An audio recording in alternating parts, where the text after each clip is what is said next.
নমস্কার বন্ধুরা, যারা এই গরমে মাটন খেতে খুব ভয় পান তাদের জন্য আজকের এই রেসিপিটা কিন্তু গরমের ভীষণই উপযোগী একটা রান্না।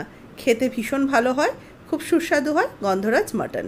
এইভাবে তৈরি করবেন, বাড়ির সকলে বড় থেকে ছোট খুব মন প্রাণ ভরে খাবে। এখানে আমি খুব অল্প পরিমাণ মাটনে তৈরি করছি। মাটনটা আমি পরিষ্কার করে ধুয়ে রেখে দিয়েছিলাম জল ঝরিয়ে। এটাকে নিয়ে নিলাম একটা বাটির মধ্যে। এটাকে ম্যারিনেট করব। প্রথমে 1 চামচের মতো 1 টেবিল চামচ আমি দিয়ে দিচ্ছি সরষের তেল। তারপরে দিচ্ছি 1 টিস্পুন হলুদ গুঁড়ো, দেব 1 টিস্পুন লাল লঙ্কার গুঁড়ো। এবার এর মধ্যে 2 চামচ টক দই দিয়ে দিলাম। দেব আদা রসুন কাঁচা লঙ্কা বাটা 1 চা চামচ। এবার সমস্ত কিছুকে একসাথে ভালো করে মেখে নেব। এটাকে এইভাবে ম্যারিনেট করে রেখে দেব আধ ঘন্টার জন্য। হাতে যদি সময় একটু বেশি থাকে 1 ঘন্টাও রেখে দিতে পারেন। আমি এটা হাফ অ্যান আওয়ার্সের জন্য ম্যারিনেট করে রেখে দিব।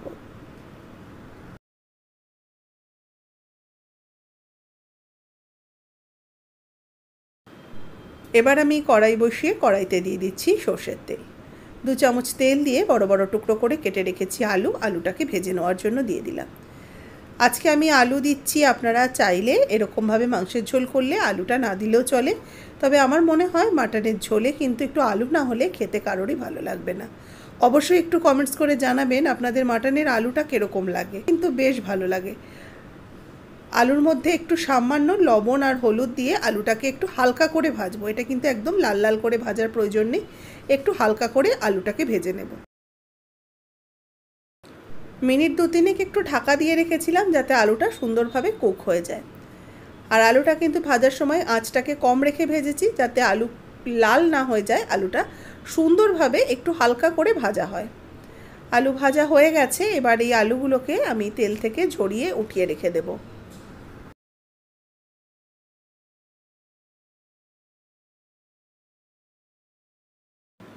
আলু তুলে নেওয়ার পর আমি ওই তেলের মধ্যেই 2টো এলাচ দিয়ে দিচ্ছি ফাটিয়ে। আর অন্য কোনো মশলা দেব না, কোনো গোটা গরম মশলার কিছু যাবে না, শুধু একটু এলাচের দানা দিয়ে দিলাম। এতে দিয়ে দিচ্ছি কোচানো পেঁয়াজ। এখানে একটু বড় সাইজের পেঁয়াজকে কুচিয়ে নিয়েছি। যেহেতু মাংসের পরিমাণ খুবই কম, প্রায় এখানে 350 গ্রামের মতো মাংস রয়েছে, সেই জন্য একটু বড় সাইজের পেঁয়াজকে আমি স্লাইস করে কেটে রেখেছি। পেঁয়াজটা দিয়ে দিলাম, পেঁয়াজটাকে ভেজে নেব। পেঁয়াজও কিন্তু আমি খুব লাল করে ক্রিস্পি করে ভাজবো না, একদম একটু পেঁয়াজটাকে ট্রান্সপারেন্ট হয়ে যাবে সেরকম পর্যায় অবধি পেঁয়াজ ভেজে নেব। পেঁয়াজ নরম করে নেওয়ার জন্য একটু লবণ আর একটু চিনি অ্যাড করে দেব। আর পেঁয়াজটাকে কিন্তু ভাজছি না, এটা জাস্ট একটু নরম করার জন্যই আমি এটাকে ভেজে নেব। এবার দেখুন একটু নাড়াচাড়া করে পেঁয়াজে যেহেতু লবণ দিয়েছি, চেপে রেখে দিলে ঢাকা চাপা দিয়ে রাখলে এটা 2 মিনিটের মধ্যে বেশ নরম হয়ে যায়।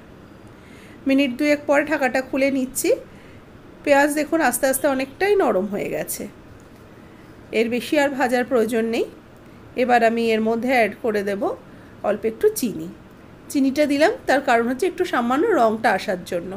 যেহেতু একদমই হালকা পাতলা একটা মাটনের রেসিপি, একটু সামান্য রঙ আসার জন্য আমি অল্প একটু চিনি ব্যবহার করলাম। আর পেঁয়াজটাও দেখুন বেশ নরম হয়ে গেছে, পেঁয়াজ কিন্তু একদমই লাল করে ভাজিনি। এবার 1 চা চামচ আদা রসুন কাঁচা লঙ্কা বাটাটা অ্যাড করে দিলাম। আমি 2 চা চামচ নিয়েছি আদা রসুন কাঁচা লঙ্কা বাটা, সেটার 1 চা চামচ আমি ম্যারিনেশনে দিয়েছি আর 1 চা চামচ মশলা কষানোর সময় অ্যাড করলাম। এবার এই যে ম্যারিনেট করে রেখেছি, আধ ঘন্টা হয়ে গেছে মাটনটা, এটাকে আবারও একটু ভালো করে মেখে নিয়ে এটাকে এবার অ্যাড করে দেবো। মাংসটা অ্যাড করার আগে এই মশলার মধ্যে দিয়ে দিচ্ছি হলুদ গুঁড়ো 1 চা চামচ, একটু লঙ্কার গুঁড়ো দিলাম 1 চা চামচ, এটা কাশ্মীরি লাল লঙ্কার গুঁড়ো, হাফ চা চামচ দিলাম ধনের গুঁড়ো। আর কোনো মশলা এর মধ্যে যাবে না। এবার ভালো করে আবারও কিছুক্ষণ মশলাটাকে পেঁয়াজটাকে মশলার সাথে কষিয়ে নেব। এবার ম্যারিনেট করা মাটনটা অ্যাড করে দেব। মাটন দিয়ে মশলার সাথে ভালো করে কষিয়ে নেব। মশলার সাথে মাটনটাকে মিডিয়াম টু হাই আঁচে রেখে এবার কষাতে থাকব।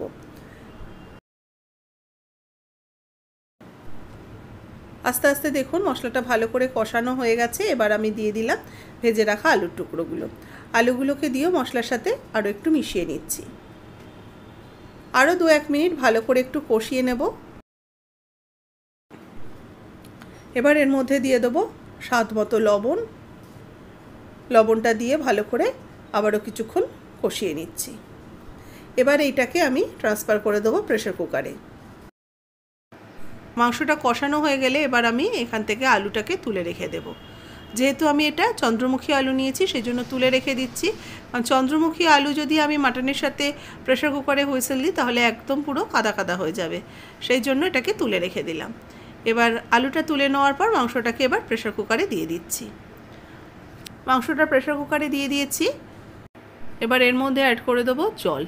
মাংসটা সেদ্ধ হওয়ার জন্য আমি যে কড়াইটার মধ্যে আমি মাংসটা কষিয়েছি সেটাই ধুয়ে আমি জল অ্যাড করে দিলাম। এবার ভালো করে মিক্সড করে এটাকে ঢাকা চাপা দিয়ে প্রেসার কুকারের আমি 5টা হুইসেল দিয়ে নেব।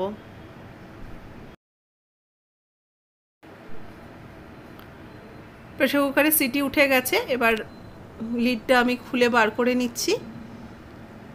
প্রেসার কুকারটা ঠান্ডা হয়ে যাওয়ার পর আমি ঢাকনাটা খুলে নিয়েছি। এবার আমি অ্যাড করে দিচ্ছি ভেজে রাখা আলুর টুকরোগুলো। আলুর টুকরোগুলো দিয়ে ঝোলের সাথে ভালো করে এগুলোকে মিশিয়ে নেব। এবার এর মধ্যে যেহেতু গন্ধরাজ মাটন করছি, এরপর আমি দিয়ে দিচ্ছি একটু গন্ধরাজ লেবুর রস। এখানে একটা লেবুর অর্ধেক আমি রসটা দিচ্ছি, যেহেতু লেবুতে গন্ধরাজ লেবুতে রসটা কম থাকে সেই জন্য অর্ধেক দিলাম। আর দিয়ে দিলাম 2টো কাঁচা লঙ্কা চেরা, আর গন্ধরাজ লেবুর একটু জেস্ট দেব, ওই উপরের সবুজ অংশটা, এটা সকলেই জানেন কিভাবে বার করতে হয়। এটাকে দিয়ে দিলাম একটুখানি।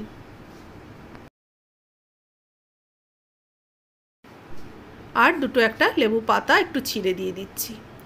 ব্যাস, এটাকে এবার ভালো করে মিক্সড করে নিয়ে প্রেসার কুকারের ঢাকাটা আটকে, একটা হুইসেল আসবে না মানে একটা হিসিং সাউন্ড আসবে, আমি অফ করে দেবো। এবার হিসিং সাউন্ডটা এসে গেছে। এবার এটা কিছুক্ষণ রেখে দিয়েছিলাম, আলুটার মধ্যেও জুস ঢুকে গিয়ে আলুটাও সেদ্ধ হয়ে গেছে, আর মাটনের মধ্যেও কিন্তু গন্ধরাজ লেবুর ফ্লেভারটা অ্যাড হয়ে গেছে। দেখুন একদম হয়ে গেছে। এবার নামানোর আগে 2টো স্লাইস দিয়ে দিলাম লেবুর, গন্ধরাজ লেবু 2টো স্লাইস কেটে দিয়ে দিলাম, আর 2টো লেবু পাতা একটু হাত দিয়ে ঘষে দিয়ে দিচ্ছি। প্রথমে যেটা লেবুটা দিলাম এটাতে কিন্তু মাংসের মধ্যে বা আলুর মধ্যে গন্ধরাজ লেবুর ফ্লেভারটা ঢুকে যাবে। আর যেহেতু এটা কুক হয়ে গেছে ঝোলে আপনারা অতটা না পেলেও এই জন্য পরে যেটা দিলাম সেই ফ্লেভারটা কিন্তু ঝোলের মধ্যে থাকবে।